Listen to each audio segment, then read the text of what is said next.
Wonder what you're looking at? You are looking at the Artemis II moon rocket on the launch pad in Florida. NASA is preparing for a critical fueling test this weekend that could pave the way for a launch as soon as next week.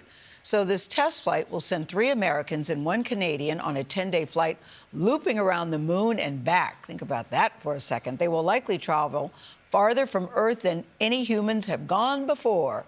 Mark Strassmann went to the Johnson Space Center, that's in Houston, of course, to see how they are getting ready. I think I'm about to throw a couple things at the team. From this back room at Johnson Space Center's training facility, you're looking at trial by fire, NASA style. So let's put in the prop malfunction, Jessica, and then give it, I don't know, 5 minutes or so, and then we'll put yours in. A series of manufactured in-flight failures. Houston. The goal, test the responses of the Artemis II crew sitting in the flight simulator down the hall. It's extreme voltage. Am I getting an extreme voltage? Yeah. And that's something they're actively working on right now, right? Lisa Voiles is the chief training officer for these simulations. Her team of gremlins dreams up the endless ways something could go wrong during any phase of the mission. I think that sounds good. It'll give them something to talk about. So what kind of problems are you throwing at them? Oh, it could vary. Anything from, the smallest sensor failure all the way up to, a fire case, an emergency case. How do you respond to that in the capsule? They've been troubleshooting for months during dozens of simulations, both the crew in the capsule and the team in mission control. Looks like we're getting some initial indications this could be a bellows failure.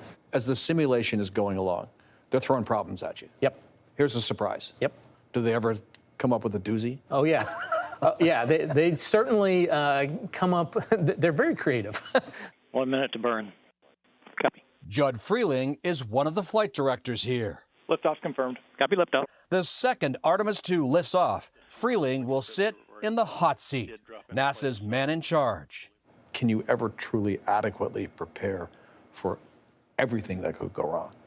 Not everything, but I think what the simulations we do teaches us is how to adapt, right? If you don't have a completely nailed down plan, at least you have a straw man of what the plan might be. It's why you practice for the big game. Exactly. Remember the stakes in deep space. During an emergency, no one can call AAA for a tow back to Earth.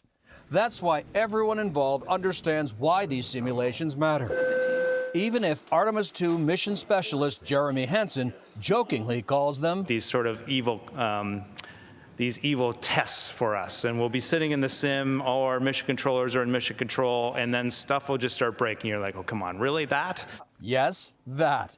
Sometimes several flashing light crises at once. Do they really think you're evil?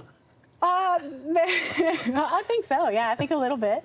You have to be a little evil, but all for good intentions. Anybody have any questions about that malfunction? We can't predict everything that will happen. I think any scenario that you work through, even if it's not the exact one that you see in space, all that experience and all that development together is going to benefit everyone. Especially if the crew runs into trouble during its roughly 500,000-mile round trip to the moon. For CBS Mornings, Mark Strassmann in Houston.